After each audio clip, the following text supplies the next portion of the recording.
National crush Rashmika Mandanna ಮತ್ತೆ Tollywood star Vijay Deverakonda ನಿಶ್ಚಿತಾರ್ಥ ಮಾಡ್ಕೊಂಡಿದ್ದಾರೆ ಅನ್ನುವಂತ ಸುದ್ದಿ ಈಗ ಎಲ್ಲೆಡೆ ವೈರಲ್ ಆಗ್ತಾ ಇದೆ.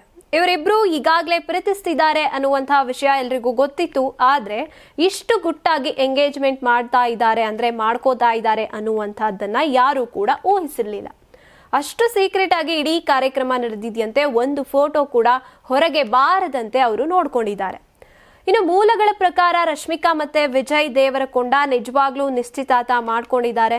ಇದು ಹೈದರಾಬಾದ್ನಲ್ಲಿ ವಿಜಯ್ ಅವರ ಮನೆಯಲ್ಲಿ ಬಹಳ ಖಾಸಗಿಯಾಗಿ ನಡೆದಿದೆಯಂತೆ. ಇನ್ನು ಕುಟುಂಬದವರು ಹಾಗೇನೆ ಕೆಲ ಆಪ್ತರು ಮಾತ್ರ ಭಾಗಿಯಾಗಿದ್ರು. ಇವರು ತಮ್ಮ ಎಂಗೇಜ್ಮೆಂಟ್ ಫೋಟೋ ಅಥವಾ ವಿವರವನ್ನ ಹೊರಗಡೆ ಬಿಟ್ಟಿಲ್ಲ.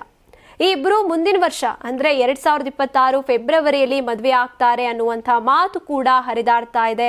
ಅದು ಕೂಡ ಡೆಸ್ಟಿನೇಷನ್ ಮ್ಯಾರೇಜ್ ಅಂದ್ರೆ ತಮ್ಮ ಊರಲ್ಲಿ ಅಲ್ಲ, ಬೇರೆ ಸ್ಥಳದಲ್ಲಿ ಮದುವೆ ನಡೀತಾ ಇದೆಯಂತೆ. ಇವರು ಸ್ವತಃ ಮಾಧ್ಯಮಗಳ ಮೂಲಕ ಈ ವಿಚಾರವನ್ನ ಅನೌನ್ಸ್ ಮಾಡುವಂತ ಯೋಜನೆಯಲ್ಲಿ ಇದ್ದಾರೆ ಎನ್ನಲಾಗ್ತಾ ಇದೆ. ಹಿಂದೆ ರಶ್ಮಿಕಾ 2017ರಲ್ಲಿ ರಕ್ಷಿತ್ ಶೆಟ್ಟಿ ಜೊತೆ ನಿಶ್ಚಿತಾರ್ಥ ಮಾಡ್ಕೊಂಡಿದ್ರು. ಆದ್ರೆ ಮದುವೆಗೂ ಮುಂಚೆ ಅವರ ಎಂಗೇಜ್ಮೆಂಟ್ ಮುರಿದು ಹೋಯಿತು.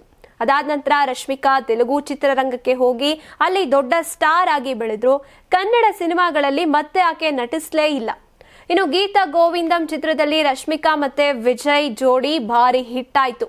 ಅಲ್ಲಿ ಇವರಿಬ್ಬರ ನಡುವಿನ ಕಿಸ್ಸಿನ ಬಗ್ಗೆ ಆಗ ತುಂಬಾ ಚರ್ಚೆಗಳಾಗ್ತಾ ಇತ್ತು. ಅದೇ ಕಾರಣಕ್ಕೆ ರಕ್ಷಿತ್ ಜೊತೆಗಿನ ಎಂಗೇಜ್ಮೆಂಟ್ ಮುರಿದು ಹೋಯ್ತಂತೆ ಅಂತ ಕೆಲವರು ಕೂಡ ಹೇಳ್ಕೊಂಡ್ರು. ಆದ್ರೆ ಅದಕ್ಕೆ ಯಾವ ದೃಢವಾದ ಮಾಹಿತಿ ಕೂಡ ಇಲ್ಲ. ಇಬ್ರು ಈ ಬಗ್ಗೆ ಯಾವುದೇ ಹೇಳಿಕೆಯನ್ನ ಕೂಡ ಕೊಡ್ಲಿಲ್ಲ. ಮತ್ತೊಂದು ಮೂಲದ ಪ್ರಕಾರ ರಕ್ಷಿತ್ ಮತ್ತೆ ರಶ್ಮಿಕಾ ಅವರ ಬ್ರೇಕಪ್ ಗೀತಾ ಗೋವಿಂದಂ ಸೀನ್ ಇಂದ ಆಗಿಲ್ಲ, ಬೇರೆ ಕಾರಣಗಳಿಂದ ಆಗಿದೆ. ಆಗ್ಲೇ ಅವರ ಸಂಬಂಧ ಮುಗಿದಿತ್ತು. ಅದಾದ ನಂತರ ರಶ್ಮಿಕಾ ಸಿನಿಮಾ ಶೂಟಿಂಗ್ ನಲ್ಲಿ ಭಾಗಿಯಾದ್ರು ಅಷ್ಟೇ. ಇವರಿಬ್ರಿಗೂ ಕೂಡ ಬ್ರೇಕಪ್ ಆದ ಮೇಲೂ ಕೂಡ ಒಬ್ರಿಗೊಬ್ರು ಅವರ ಬಗ್ಗೆ ಯಾವುದೇ ಕೆಟ್ಟ ಮಾತನ್ನ ಆಡದೆ ತಮ್ಮ ಕೆಲಸದಲ್ಲಿ ಮುಂದುವರೆದ್ರು. ರಶ್ಮಿಕಾ ಈಗ ಪ್ಯಾನ್ ಇಂಡಿಯಾ ಸ್ಟಾರ್ ಆಗಿ ಎಲ್ಲೆಡೆ ಗುರುತಿಸ್ಕೊಳ್ತಾ ಇದ್ರೆ ರಕ್ಷಿತ್ ಕನ್ನಡ ಚಿತ್ರರಂಗದಲ್ಲೇ ಬೆಳೀತಾ ಇರುವಂತದ್ದು. ಇದೀಗ ರಶ್ಮಿಕಾ ಮತ್ತೆ ವಿಜಯ್ ನಿಶ್ಚಿತಾರ್ಥವನ್ನ ಗುಟ್ಟಾಗಿ ಇಟ್ಟಿರೋದು ಯಾಕೆ, ಅದಕ್ಕೆ ಕಾರಣ ಏನು ಅನ್ನೋದನ್ನ ನೋಡ್ತಾ ಹೋದ್ರೆ ಇಬ್ರಿಗೂ ಕೂಡ ಸಾಕಷ್ಟು ಸಿನಿಮಾಗಳಿವೆ.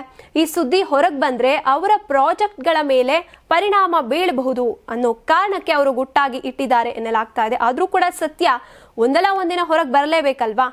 ಒಟ್ನಲ್ಲಿ ರಕ್ಷಿತ್ ಇನ್ನೂ ಕೂಡ ಸಿಂಗಲ್, ಆದ್ರೆ ರಶ್ಮಿಕಾ ಈಗ ಮಿಂಗಲ್ ಆಗಿರುವಂತ ಸಾಧ್ಯತೆ ಹೆಚ್ಚಾಗಿದೆ.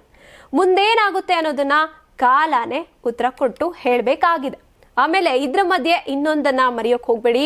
ರಕ್ಷಿತ್ ಶೆಟ್ಟಿ ಅವರ 777 ಚಾರ್ಲಿ ಚಿತ್ರಕ್ಕೆ ರಕ್ಷಿತ್ ಬೆಸ್ಟ್ ಆಕ್ಟರ್ ಆಗಿ ರಾಜ್ಯ ಪ್ರಶಸ್ತಿಯನ್ನ ಪಡ್ಕೋತಿದ್ದಾರೆ ಕಣ್ರಪ್ಪ.